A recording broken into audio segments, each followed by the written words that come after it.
66 inside the Beltway to put $17 towards there. Without any additional lane capacity, it's a nonsensical plan. We need to go back to the drawing board. The solution is additional lane capacity. Thank you.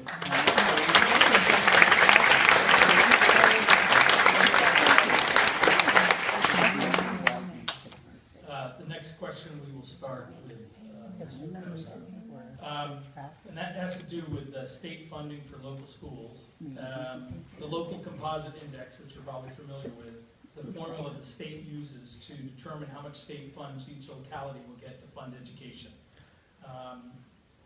Do you think that the LCI, as it's known, needs to be changed in order to provide more state dollars going to Fairfax County Public Schools, or do you think that it is appropriate at the existing level? Yeah, so I think what's underlying that is what can we do more at the state level to bring more of our education dollars, because we need to invest in the Fairfax County public school system. I am not supportive of cutting funds, I'm supportive of adding funds, and I can go to Richmond and fight to make sure that we get more of those dollars back. So the specific question is about the LCI. Do I believe it should be reformed? I absolutely do. It's unfortunate, though, that it's been a bipartisan failure for more than 20 years. And so if your only plan is to go to Richmond and to reform the LCI, you're going to come home with $0 and a big goose egg, and we all suffer. And so you have to have a multiple approaches. And one of the things that we need to do is we need to pursue cost to compete legislation. That for the more urban areas, part of the state, we get more dollars back because we have a higher cost of living here. And the vast majority of those dollars get directed towards teacher pay. And that's where we need to put it. And that takes additional stress off the budget. We do need to keep pushing on the LCI. We can't drop the conversation, and we need to introduce legislation. I'm not saying just because it's been a problem that we just give up. We've got to keep going, but we've got to do more than that. We've got to also work to reduce the number of unfunded educational mandates that come from the state. And that will also free up additional dollars. I've had excellent conversations with leadership on the education committee. That is part of the agenda going forward, and that's part of the agenda I can absolutely support. And so the other thing that we can do in more of a long-term approach, and we talk a lot about our economy, and when it comes to the LCI, if we can partner with the rest of the state and get our overall state economy going and get the lower performing portions of our state and strengthen those economies as well, the formula will start to work to our benefit, and we will see more of those dollars back.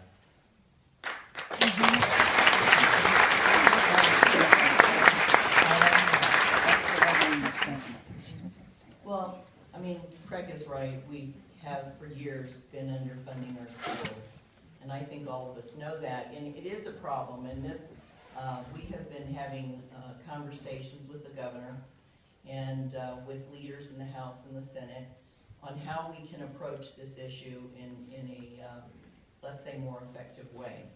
As we have tried very hard through the years to reform the LCI and the standards of quality, actually, which is how the General Assembly allocates funding for schools, we're defeated time and time again by the Republicans on the committees who won't allow the discussion to move forward. It shouldn't be a Republican-Democrat issue. It shouldn't be, but it is. And we fight every year for more money for schools, and every year the other team says no. So we have been assured by the governor that his top priority going forward for this next year will be to increase funds for K through 12, and we will be there to support this effort. We're also going to need some Republicans to support it as well. The cross to compete is something that we have to get back in motion to allow our teachers to be able to afford to live anywhere near Northern Virginia if they're going to teach in our schools.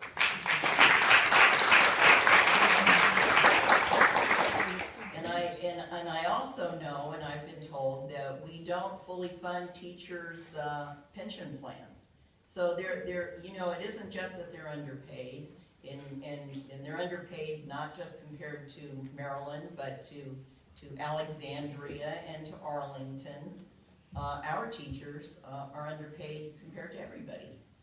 And we need to step up, and we need to fully fund their pension plan, and we need to raise funding for teachers' pay.